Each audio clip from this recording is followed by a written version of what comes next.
everyone, it's Mary with Happy Pine Soap. Welcome back to my channel. Today I'm going to teach you how to do a successful kiss pour design. This design has been really challenging. I've tried this about 5 or so times already, and each time did not get it right. So there were things that I changed along the way, and today's design is finally the result of all those changes. So I'll talk about what I changed, what made it successful. I'll share the recipe I used, which will be linked below in the description. So feel free to use that if you'd like to try this design out. And I will be putting this one in the Soap Challenge Club for December, and I'm hoping maybe it might win. We'll see. Good luck to everybody else who's entering the Soap Challenge Club for December 2024. And let's go ahead and get started. I hope you enjoyed this video. These are all the colors I used for this design. They're all, of course, from Mad Micas. I have them pre-mixed here with a little bit of sweet almond oil. I love pink and green as a color combo, so that's the theme that I went with. And Snow White will be our white. I like using that instead of titanium dioxide. Learning from my past attempts, I went ahead and ditched the fragrance oils entirely, since even ones that were not supposed to accelerate on me did. And this time I went with purely essential oils. These three in particular are known for being decelerating or slowing down your trace and giving you more time to work with. And that is exactly what they did. Another change I made was I soaped at significantly lower temps than the prior batches. So my oils were at 88 and the lye was at 66, which is room temperature. That also gave me more time to work with the batter and, keeping it more fluid. And I also changed how I stick blended. I made sure not to over blend. So in this entire batter, I think I only stick blended for about 12 seconds.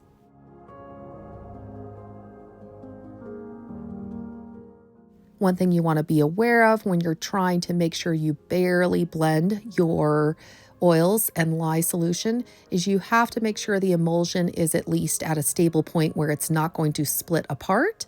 So that's what I'm checking for here when I pull up my stick blender, and I'm checking the bell. Right here you can see that's a nice thin film, which means the emulsion is now stable and will not split apart.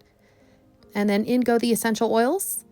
And again, very happy with these three. They did actually slow down the trace and give me a lot more time to work with. So that produced those beautiful fine wispy lines that this kiss pour design is known for. I like using the Snow White mica from Mad Micas because this allows for a beautiful white color without any of the potential clumpiness that titanium dioxide can produce. And as you see, I'm checking my trace here, making sure that it's not too thick. And it appears to be a very perfect, barely light trace. You see the tracings of the color there as I drop it down into the soap batter. Perfect trace here. The kiss pour technique is made with layering of your different soap colors. I started with the deep green, and each color will get a layer of white between them. And I counted for about 5 seconds for the colors and about 3 seconds for the white batter.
I did the exact same process for the pink and the other shade of green, layering in the color at about 5 seconds.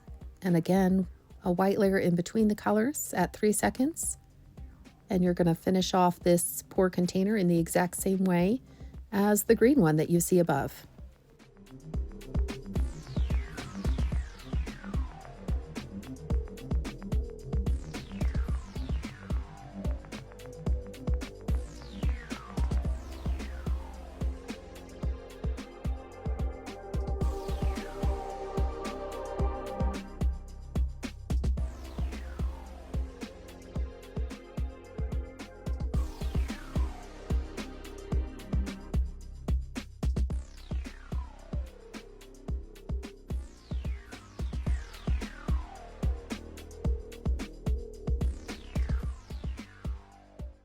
As you can see, there's quite a bit of time elapsing here, which is why it's so crucial to have a batter that stays fluid for this design.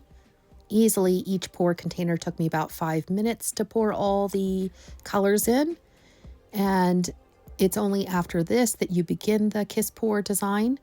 So you easily need probably 15 to 20 minutes of time for your batter to be worked with successfully and not thicken up. So that is the biggest challenge of this design, is having soap that behaves itself and does not thicken up for about 20 minutes of pouring. So that is what I would say is the most challenging problem that I was having, and probably other soapers too, if I had to guess, with this beautiful Kiss Pour design, which is otherwise pretty straightforward and easy. It's the soap batter that is the biggest issue here.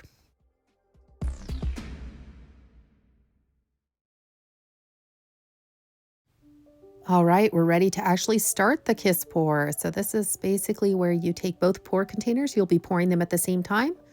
And as you see, they kind of meet in the middle like a kiss. And I put one just slightly above the other. And I decided not to do the wandering pour, which would be where you take the pour containers and move them around as you pour. I just did the one where it stayed in the center.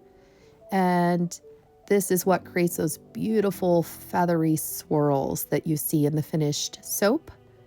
And it's just so therapeutic to watch all those gorgeous colors flow out and make the beautiful designs below. It's a really fun and gorgeous soap art here that's being created.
I went ahead and oven processed this.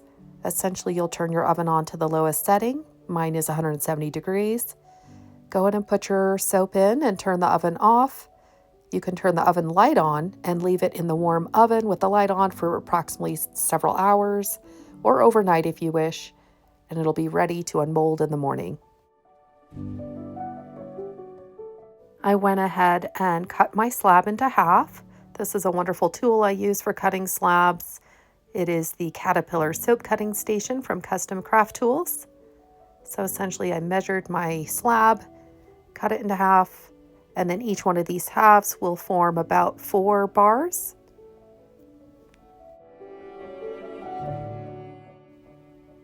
Each of the bars are about 2 inches. And I got 4 of them from each half of the slab.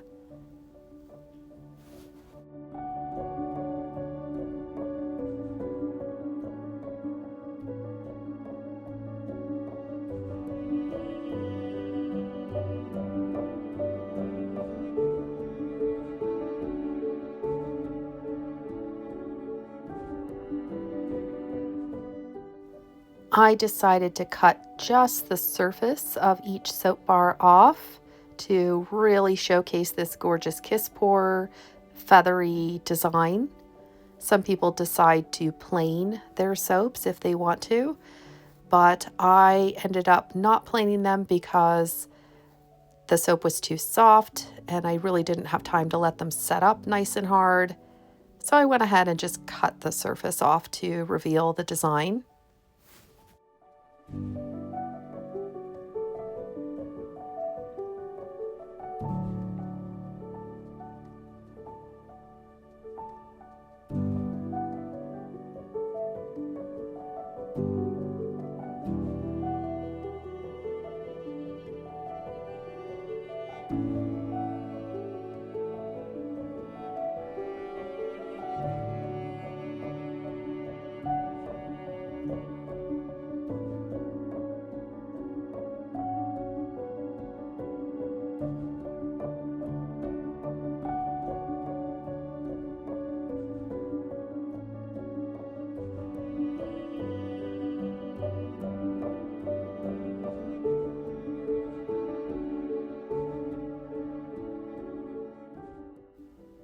I waited a week to bevel them. They were hard enough now to bevel.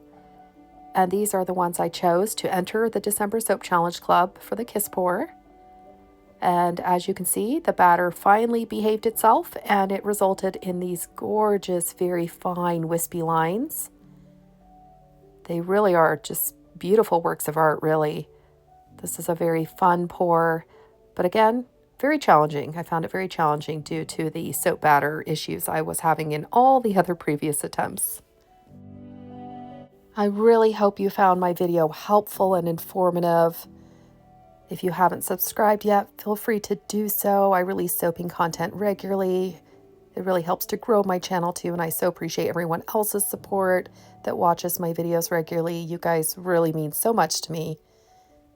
I hope you enjoyed, and I look forward to seeing you all in the next soapy tutorial. Take care, everybody.